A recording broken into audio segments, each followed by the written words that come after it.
귀한 찬양 감사합니다. 오늘도 하나님을 예배하는 우리의 심령마다 주께서 넘치는 은혜와 또 축복을 함께 하시기를 기원합니다. 우리는 더 많은 소유, 더 안락하고 좋은 환경, 더 높은 지위, 그리고 더 나은 미래 보장, 이런 것들이 우리의 삶의 질을 결정하는 중요한 요소들이라고 생각합니다. 그래서 구원받은 하나님의 백성들도 이런 외적인 삶의 조건들에 대해서는 매우 민감하지만 영적 내면 세계에 대해서는 별로 관심이 없습니다.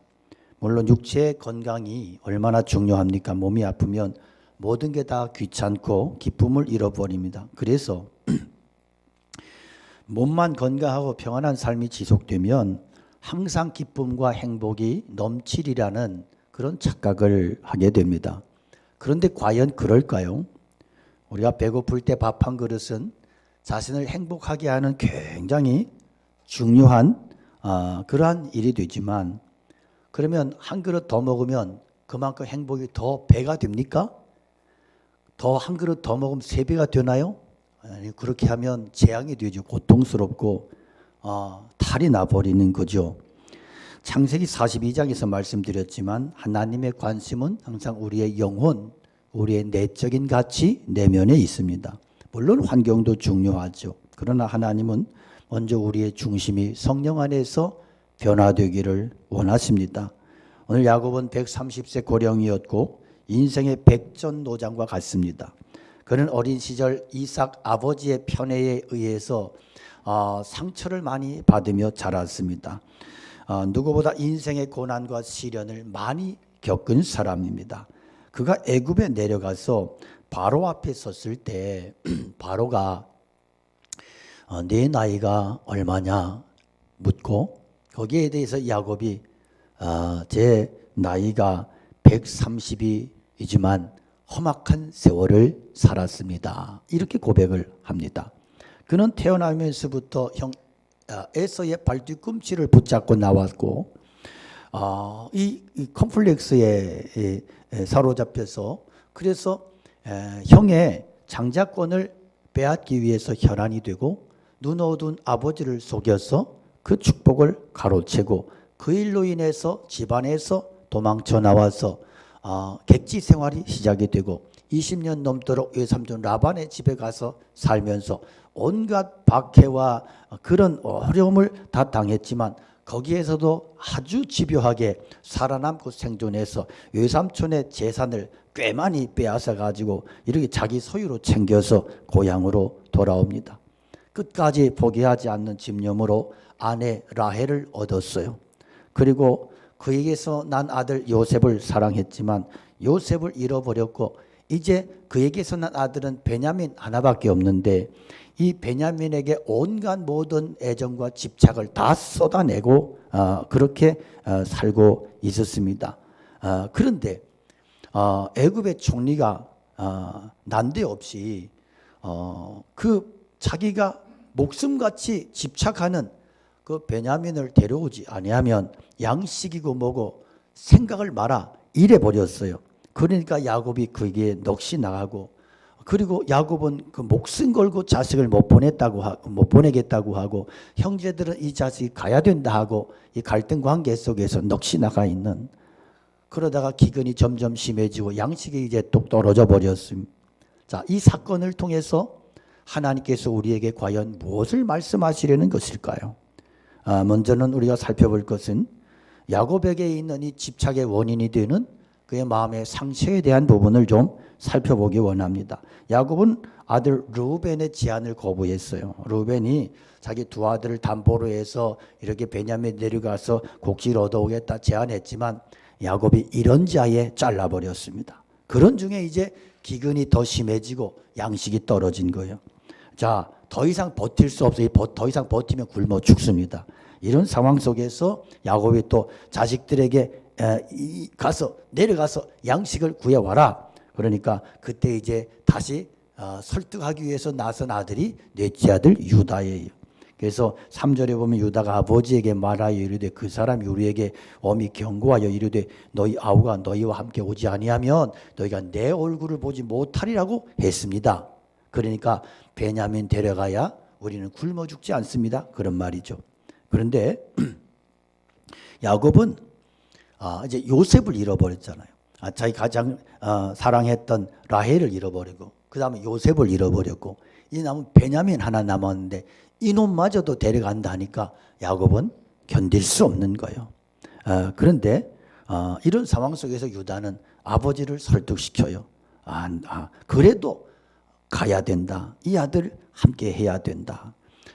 그래서 이 유다는 아버지 야곱이 계속 어린애처럼 떼를 쓰고 고집을 부리고 있을 때 현실을 직시하게 만들어요. 이건 현실이다. 아버지가 베냐민만 끌어붙들고 있다고 현실 달라질 것은 아무것도 없다는 거예요. 그렇지만 이 야곱의 모습을 보면 마치 어린애가 막 엄마 앞에서 막 나뒹굴면서 떼를 쓰는 것처럼 이런 이 차일드 자아가 발동을 하고 야곱은 자식들 앞에서 지금 온갖 것을 부정하며 떼를 쓰고 있는 이러한 모습을 우리가 보게 됩니다. 자, 야곱이 여기서 인정해야 될 부분이 뭐예요? 그래, 베냐민이 가야 되는 거구나. 내가 모든 것을 내려놓겠다. 이래 나와야 되는데 6절에 보니까 뭐라 그러냐면 자식들을 향해서 니들이 왜 쓸데없이 입을 놀려가지고 동생이 있다는 말은 왜 해서 나를 이렇게 괴롭게 하느냐고. 우리가 요즘 아이들이 이런 모습을 보면 꼰대라 그래요. 꼰대. 그러니까 온갖 이유와 모든 문제는 내가 아니고 니들한테 있는 거야. 너희들이 잘못해서 이런 일이 터진 거야. 이러면서 온갖 불평을 다 쏟아내는 거예요. 그러니까 유다가 그래요. 그 사람이 우리가 그렇게 대답할 수밖에 없도록 우리를 몰고 갔다는 거지. 그러면서 그런 얘기가 나올 줄 그렇게 나올 줄 어떻게 알았겠습니까? 그가 묻는 말에 대답했을 뿐인데 결과는 이렇게 됐다고. 그러면서 아버지를 다시 한번 설득을 합니다. 자, 유다는 식량 구해오지 않으면 온 가족이 다 굶어 죽게 되니까 위험을 무릅쓰러 가도 양식 구해와야 된다고, 자기가 베냐민의 몸을 담보하겠다고, 그러니까 보내달라고 간청을 하는 겁니다. 베냐민의 안전을 자기가 책임지겠다고, 만일에 데려오지 못한다면 자기가 큰 죄를 그 벌을 다 받겠다고. 그러면서 이럴 시간에 2번이나 갔다 왔겠습니다. 그러면서 아버지를 계속 설득을 하는 거예요. 우리가 본문에 나타난 야곱의 모습은 참 상처투성이의 모습, 야곱을 보는 거예요. 어릴 때 형 에서로 인해서 아버지의 사랑을 빼앗겠다고 생각했어요. 그래서 어릴 때 이 사랑을 충분히 받지 못하면 이제 어떤 부작용이 나타나냐 하면 이게 집착으로 나타나고 중독으로 나타나는 거예요. 그래서 그는 이 열등감 속에서 뭘로 채우냐면 무슨 수를 써서라도 뭔가를 이 물질이라든지 이런 환경적인 것에 자기의 목숨을 걸고 집착하는 그런 형태로 야곱의 인생이 나타나는 겁니다. 그래서 속임수를 써서라도 자신의 목표를 성취하는 것을 정당화시키고, 그래서 이제 아버지를, 눈먼 아버지를 속여서 어머니하고 합작해서 그래서 장자권을 빼앗고, 그리고 쫓겨나서 22년 타향살이 속에서 그 외삼촌이 굉장히 사기꾼인데 외삼촌을 능가하는 사기를 쳐가지고, 그래서 외삼촌의 재산을 빼앗고 끌어모고, 이렇게 해가지고 이제 야곱이 생존한. 자, 물론 야곱의 인생 속에 보면 베델에서도 하나님을 만났고 외삼촌 라반의 집에서도 하나님의 은혜가 있었어요. 그렇지만 그의 내면에 깊숙한 이 상처의 문제는 치유되지 못했어요. 이게 극복이 안 되는 거예요. 결국 마음의 상처는 큰 집착으로 그렇게 나타나게 되는 겁니다. 야곱이 무엇에 집착했어요? 그는 가정생활 보면 아내가 4명이었는데 유독 라헬에게만 집착을 해요. 나머지 부인들은 안중에도 없어. 나머지 부인들이 난 자식들은 그냥, 이 자식들은 그냥 액세서리인 거야. 그냥 라헬만이 자기의 부인이고 그 딸이 아내가 낳은 아들들만 사랑한다는 거예요. 이 무서운 집착에 걸려 있어요. 그래서 이제 베냐민 하나 남았어요. 여기에 이게 집착 덩어리가 돼버렸어요. 그러면 이 상처, 우리가 상처하는 상처의 원인이 뭘까? 인본주의 상담 심리학에서는 이것이 어떤 외부적인 환경이 우리에게 스크래치를 내고 이런 것들이 영향을 받은 거라고 이야기하지만, 우리 성경적으로 보면 이 상처의 근원은 죄예요. 원죄예요. 그러니까 아담과 하와가 하나님께 범죄하고 나서 첫 번째 보인 행동이 뭐예요? 두려움으로 인해서 여호와의 낯을 피하고 숨어버리는. 그래서 에덴 동산 내에서 추방된 것은 거절감이 이 상처의 뿌리가 된 거예요.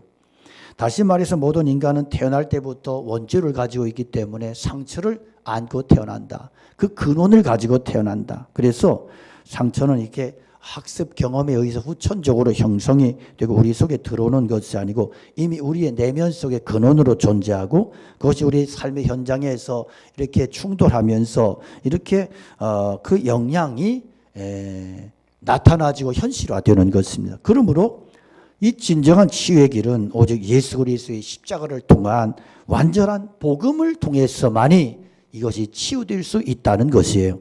상처는 심리학이나 정신의 영역이기보다 영적인 영역이라고 하는 겁니다. 이사야 61장 1절에 보면 주 여호와의 영이 내게 내리셨으니 이는 여호와께서 내게 기름을 부으사 가난한 자에게 아름다운 소식을 전하게 하려 함이라. 나를 보내사 마음이 상한 자를 고치시며 포로된 자에게 자유를, 갇힌 자에게 노임을 선포하며 여호와의 은혜의 해와 우리 하나님의 보복의 날을 선포하여 모든 슬픈 자를 위로하되 무릇 시온에서 슬퍼하는 자에게 화관을 주어 그 죄를 대신하며 기쁨의 기름으로 그 슬픔을 대신하며 찬송의 옷으로 그 근심을 대신하시고 그들이 의의 나무 곧 여호와께서 심으신 그 영광을 나타낼 자라 일컬음을 받게 하려 함이라 말씀했습니다. 자, 이사야 선지자는 예수님이 오시기 700년 전에 이미 오실 메시아의 사역에 대해서 정확하게 예언하고 있는 것입니다. 여러분, 제가 계속해서 우리의 내면을 지배하면 어떤 일이 일어나냐, 내 속에 있는 기쁨이 다 상실돼 버리는 거예요. 의욕을 상실해 버리는 거예요. 그리고 이 상처의 울타리에 갇히게 되면 포로된 마음이 되어 우울증에 사로잡히게 돼요. 그래서 다른 사람들과의 관계가 점점점 힘들어지고 고립돼 버리는 거예요. 또 갇힌 마음에 붙들리면 정서적으로 심리적으로 이렇게 불안한 심각한 장애가 나타납니다. 마음에 분노, 두려움, 불안, 열등감, 죄책감, 용서할 수 없고 용서받지 못하는 이런 마음의 상태로 점점 이렇게 발전이 되는 것입니다. 그래서 그 결과로 인간이 살아가는 데 필요한 행복과 안전의 그 모든 것을 하나님께로부터 구하지 못하고 자신의 소유나 이런 어떤 사람에게, 주변에게 끊임없이 집착하는 그런 현상으로 나타나게 된다는 것입니다. 하나님이 아닌 다른 것으로 인간의 모든 욕구를 채울 수 있다고 그렇게 기대하게 되고, 그래서 그런 환경적인 것에 자꾸 집착하고 그런 것에 모든 인생을 쏟아붓게 되더란 말이에요. 그래서 원래 인간의 욕구는요, 하나님을 찾고 하나님을 사랑하는 것이에요. 그리고 이웃을 사랑하도록 그렇게 우리에게 지음받은 존재들이에요. 그러나 오늘 야곱은 지금 베냐민을 사랑하는 게 아니에요. 다른 자식들은 다 무시해버리고 베냐민에게는 무서운 집착을 가지고 있는 이런 아주 역기능력, 정상적이지 않은 모습을 볼 수가 있습니다. 그는 지금 베냐민을 끌어안고 두려움에 불안에 떨고 있어요. 라헬도 요셉도 없어진 야곱에게 베냐민은 이제 마지막 남은 이 집착 덩어리인 거예요. 여러분, 우리 모든 인간은요, 하나님 만나서 영적인 욕구가 채워질 때 비로소 진정한 변화를 경험하게 되는 줄로 믿습니다. 그러나 오늘 우리의 삶에서 하나님을 내 삶의 필요를 내 삶의 필요를 위해서 존재하시는 분이라는 식의 이런 신앙을 가지게 되고 그렇게 믿는다면 그는 하나님을 사랑하는 게 아니고 하나님께 집착하고 있는 것이에요. 그래서 이런 사람 기도 열심히 해요. 신앙에 열심을 가져요. 그러나 여러분, 열심보다 중요한 것이 방향이에요. 그 내용이에요. 우리가 아무리 예수 믿는다 할지라도 마음속에 본능적인 욕구로만 가득 채워져 있다면 그는 마치 하나님이라고 이름 붙여진 금송아지를 그 우상을 섬기는 것과 다를 바가 없는 것이에요. 내가 생각하고 싶은 대로 하나님 생각하고 내가 생각하고 믿고 싶은 대로 믿고 자신을 위해서 자신만의 하나님을 만들어 놓고 그리고 거기에 집착하는 그것은 또 다른 우상 덩어리와 같은 것이지 이것은 성경이 말하는 신앙은 아닌 것이에요.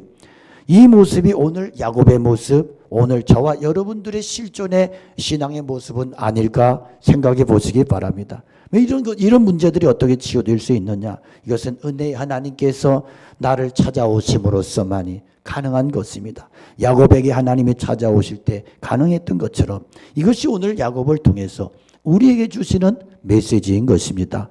자, 또 한 가지로 살펴볼 것은 뭐냐 하면 하나님의 은혜가 집착을 이긴다는 거예요. 집착에서 벗어날 수 있는 길은 하나님의 은혜밖에는 없다는 거예요. 성경에 나오는 인물 가운데 우리 야곱만큼 우리에게 공감을 주는 인물이 없잖아요. 여러분 모세 그러면 어떤 생각이 들어요? 우리와는 너무나 클래스가 다른 인생, 수준이 다른 인간. 바울 사도 내가 범접하기에는 너무나 대단한 어떤 대상 이래 생각되잖아요. 근데 야곱 그러면 아유 까짓거 야곱은 만만해. 왜냐하면 야곱에게 있는 그 모든 그의 뭐 술수와 거짓말과 집착과 뭐 그냥 이렇게 편애와 이런 모든 것들이 내가 살아가는 모습하고 비슷하거든요. 그래서 은혜를 많이 받아요. 네? 야곱의 모습이 오늘 나의 모습이고 그런데 하나님은 무엇 때문에 이렇게 형편없는 야곱을 인간적으로 보면요 에서가 훨씬 근사하죠. 에서는 상남자요. 이 야곱은요 계집애도 이런 계집애가 없어요. 그러니까 아예 게임이 안 되는 거야. 그런데 하나님이 왜 야곱을 사랑하시고 에서를 미워하셨다 그랬을까?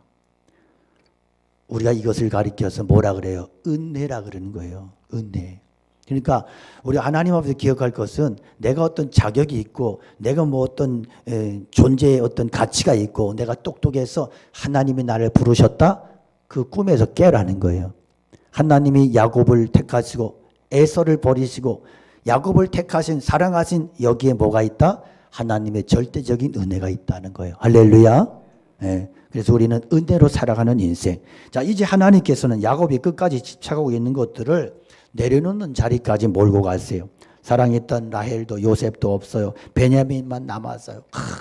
이것 때문에 여기에 목숨을 걸고 두려워 떨고 집착하고 그런데 이 두려움이 현실로 다가왔잖아요. 아들들이 계속 아버지를 몰아붙여요. 아버지 결단하세요. 그것만이 살 길이에요. 아버지 결단했으면 벌써 2번도 갔다 왔겠어요. 이러면서 아버지 야곱에게 계속해서 이렇게 독촉하고 그래 마침내 야곱이 항복을 해요. 그래 뭐라 그래요? 그래 내려가라. 빈손으로 가지 말고 좋은 선물들 준비해서 가라. 혹시 모르니까 자루에 있던 돈과 그거 더 가지고 가라. 혹시라도 모르지 않느냐. 그러면서 네 아우를 데리고 떠나 애굽으로 가라고 이렇게 이야기를 해요. 여기에서 야곱의 심정이 여러분 어땠을까요? 마지막 희망인 베냐민을 사지로 떠나보내는 야곱의 심정을 우리가 이해할 수 있을까요? 그는 이렇게 이 찢어지는 고통을 감수하고 결단을 해요. 자, 하나님은요 야곱이 베냐민을 끝까지 포기하지 않고 집착하고 있을 때 다시 찾아오셔서 간섭하시고 야곱에게 다시 은혜를 베풀어 주십니다. 오늘 야곱의 고백을 봐요. 14절에 보면 전능하신 하나님께서 그 사람 앞에서 너희에게 은혜를 베푸사 그 사람으로 너희 다른 형제와 베냐민을 돌려보내게 하시기를 원하노라. 내가 자식을 잃게 되면 잃으리로다. 여러분 이거 굉장히 대단한 고백인 거 아세요? 야곱은 절대로 아들 베냐민을 데려갈 수 없다고 그렇게 집착하고 분노하고 고집쓰다가 처음으로 여기에서 나오는 단어가 중요한 단어가 하나 있는데 하나님께서 너희에게 은혜를 베푸사 그 말이에요. 은혜를 베푸사. 전능하신 하나님께서 은혜를 베푸셔서 애굽의 총리를 통해서 하나님의 은혜가 너희들에게 임하기를 원한다는 거예요. 모든 결과를 하나님의 손에 맡기는 거예요. 내가 자식을 잃게 되면 잃으리라. 이 고백이요. 이 무서운 집착의 달인 야곱에게서 나왔다고 하는 것은 굉장히 놀라운 거예요. 하나님의 은혜가 아니고는 불가능한 고백이에요. 여러분 야곱의 인생을 봐요. 그의 인생 속에 포기가 없어요. 하나님을 이겨요. 자수성가의 대가예요. 그러니까 자수성가한 사람들의 특징이 뭐예요? 온갖 고집 덩어리야. 그래서 이렇게 여러분 중에도 어릴 때부터 막 자기 힘으로 의지로 막 이래가지고 그 사업을 일으키고 뭔가 회사 빌딩을 사고 이런 사람들의 특징이 뭔지 아세요? 얘기가 안 통해요. 이런 인간은요. 얼마나 고집 덩어리 자기의 고집과 신념으로 꽉꽉 채워져 가지고 누구의 말도 안 듣는 거예요. 그러니까 야곱이 그런 인생 아니요? 하나님의 은혜가 삐지고 들어갈 틈이 없는 늘 자기의 고집과 의지가 늘 승리해서 누구도 못 꺾었어. 그런데 오늘 야곱이 놀라운 충격적인 고백을 해요. 내가 자식을 잃게 되면 이르리로다. 이게 뭐냐 하면 단순히 자식을 그냥 포기해버리고 될 대로 되라 개세라 이런 얘기가 아니고 하나님의 손에 맡겨서 하나님의 뜻대로 순종하겠다. 자식을 잃더라도 그것이 하나님의 뜻이라면 내가 받아들이겠다고 하는 그런 놀라운 신앙의 고백이 담긴 것입니다. 그러니 옆에 있던 아들들이 얼마나 놀랐겠어요. 이제껏 이 옆에 있는 자식들은요, 요셉과 베냐민 때문에 거의 자식 취급도 못 받았어요. 야곱에게 있어서 자식은 요셉과 베냐민밖에 없어. 르벤이고 레이고 유다고 이런 아들들은요, 그냥 이것들은 들놀이야, 들놀이. 그러니 야곱의 인생이, 야곱의 가정이 얼마나 콩가루 집안이야. 그런데 이 속에서 야곱이 하나님의 은혜를 구했다. 이것은요, 자신의 연약함과 부족함에도 불구하고 자신이 선택받은 하나님의 백성인 것을 그가 자각했다는 것이에요. 이것은 놀라운 믿음의 고백인 것입니다. 무슨 뜻이냐? 결국 하나님의 은혜가 상처로 깊이 뿌리내린 무서운 집착을 이기고 승리했다는 거예요. 여러분 구원받은 하나님의 백성들에게 은혜보다 더 소중한 것이 있겠어요? 은혜보다? 하나님의 은혜가 임하니까 야곱의 가정이 회복이 돼요. 자식들의 가치가 회복이 되고 야곱의 집착 때문에 빼앗겼던 모든 것들이 하나님 앞에서 그가 그 모든 집착을 내려놓을 때 모든 것들이 회복되게 되는 역사가 일어났다. 여기에 놀라운 역설의 은혜가 있어요. 기독교 신앙은 역설이에요. 내가 놓아버리면 하나님께서 채워주시는 은혜가 있고 내가 포기할 때 하나님께서 회복시켜주시는 은혜가 있어요. 이 역설의 은혜를 우리가 누릴 수 있기를 축복합니다. 오늘 내 영혼을 힘들게 하는 집착의 문제가 무엇입니까? 나를 하나님께 집중하지 못하게 하는 그 문제는 무엇입니까? 어떤 사람은요 굉장히 믿음 좋고 막 은혜를 받고 다 그러다가도 어떤 한 가지의 주제만 걸리면 모든 은혜 다 쏟아버리고 분노하고 달려드는 인생들이 있어요. 야곱이 그랬어요. 다른 거 다 용서해도 요셉 건드리면 죽어, 베냐민 건드리면 죽어, 죽도록 분노하며 달려들고 끝까지 그 문제를 가지고 문제를 삼는, 이게 바로 그에게 있어서는 어떤 신앙인 거예요. 신앙. 우리가 이러지 않느냐는 거예요. 우리 인생이 보면 예수를 믿는다 하고 하나님을 믿는다 하는데 어떤 하나의 주제만 거기에만 어떤 걸리면 모든 거 다 쏟아버리고 그리고 그것에 목숨을 걸고 이러고 있지는 않는가. 그러다 보니까 그런 인생의 특징이 뭐냐 하면 하나님이 부어주시는 평강이 없어요. 늘 끓는 냄비야. 늘 쏟아버리고 늘 쏟아버리고. 적어도 이 문제가 해결되지 않으면 그의 인생 속에는 하나님이 부어주시는 은혜도 평강도 없게 되는 것이에요. 잘 생각해 보십시오. 지금 내 인생 속에서 하나님을 대신하고 있는 집착의 문제가 뭘까? 하나님의 은혜를 가로막고 있는 어떤 그 집착의 문제가 뭘까? 이것이 재물일 수도 있고 자식일 수도 있고 어떤 환경적인 그런 것들일 수 있어요. 그런 것 때문에 늘 걸려 넘어져서 내가 평강을 잃어버리고 은혜를 쏟아버리고 하나님의 존전 앞으로 나가지도 못하고 항상 믿음의 문턱에서 미끄러져 가지고 늘 시험 들고 하나님의 평강을 누리지 못하는 그런 문제는 나에게 어떤 것인가 하는 거예요.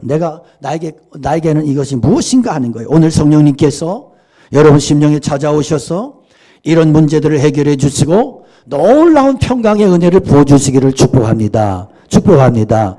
여러분 내 모든 시험 무거운 짐을 하나님께 내어 맡길 때 그 모든 근심에 쌓인 날 돌아보사 내 근심 모두 맡아주시는 그 하나님의 은혜를 경험할 수 있기를 축복합니다. 우리가 그렇게 하나님 앞에 나갈 때 하나님이 나를 일으켜 주세요. 시편 37편 5절에 내 길을 여호와께 맡기라.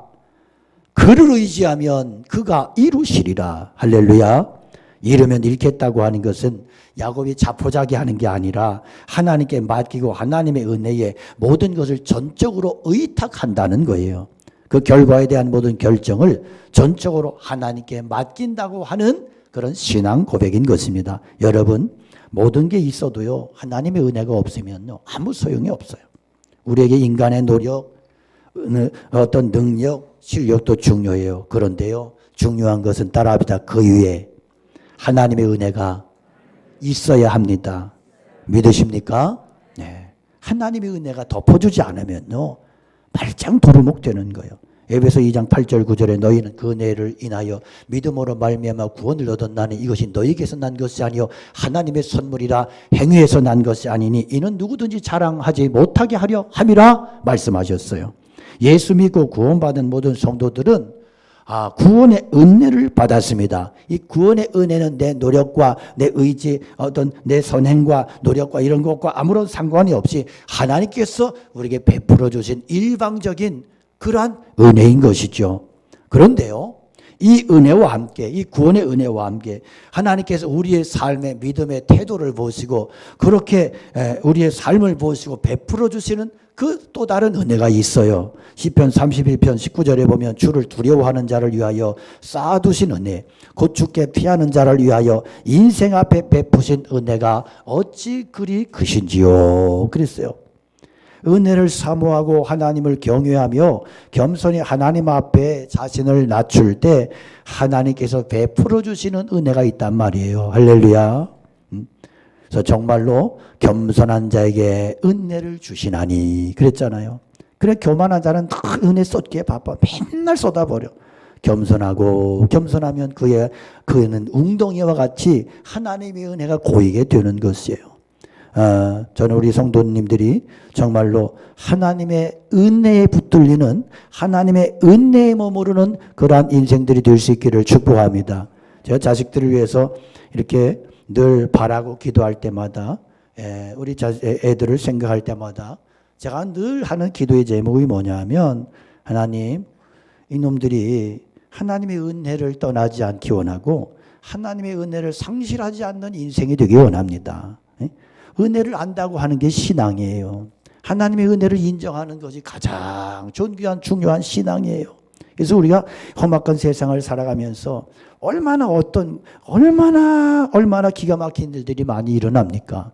그런데 그 기가 막힌 일에 안타까운 일에 슬픈 일에 내가 대상이 안 된다는 보장이 어디 있어요? 그렇잖아요. 그러니까 우리는 정말 많은 일들이 많은 사건 사고 속에서 살잖아요. 기가 막힌 그런 정말 말도 안 되는 일이 일어나가지고 요즘도 그것 때문에 우리 많이 힘들잖아요. 이태원 사건 이런 거. 그런데 거기에 내가 포함되지 우리 자식들이 포함되지 아니라는 보장이 있습니까? 그러니까 우리에게 중요한 게 뭐다? 하나님의 은혜다. 붙잡아 주시는 은혜 그리고 보호해 주시는 은혜. 우리는 그 은혜로 사는 거예요. 그 은혜로. 오늘 우리가 이 은혜의 고백이 우리 안에 분명해지기 원하고 평생도록 이 은혜의 고백을 붙잡고 살아갈 수 있기를 축복합니다.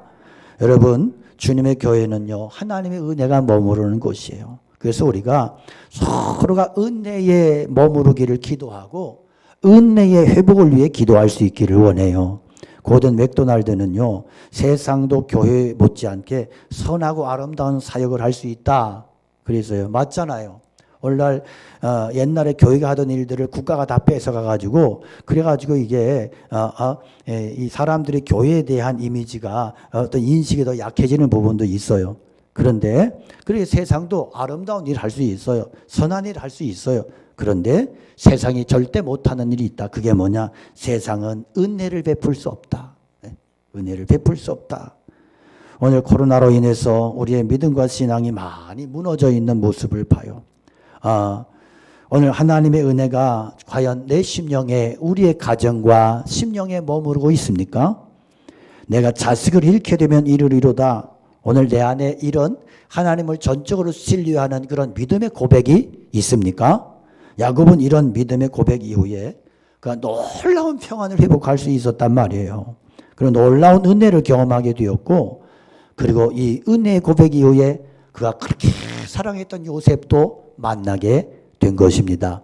이게 바로 하나님께 모든 것을 내어 맡긴 자에게 부어주시는 하나님의 은혜인 줄로 믿습니다.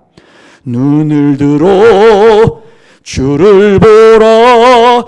내 모든 염려 주께 맡겨라. 슬플 때에 주님의 얼굴 보라. 사랑의 주님 안식 주리라. 할렐루야.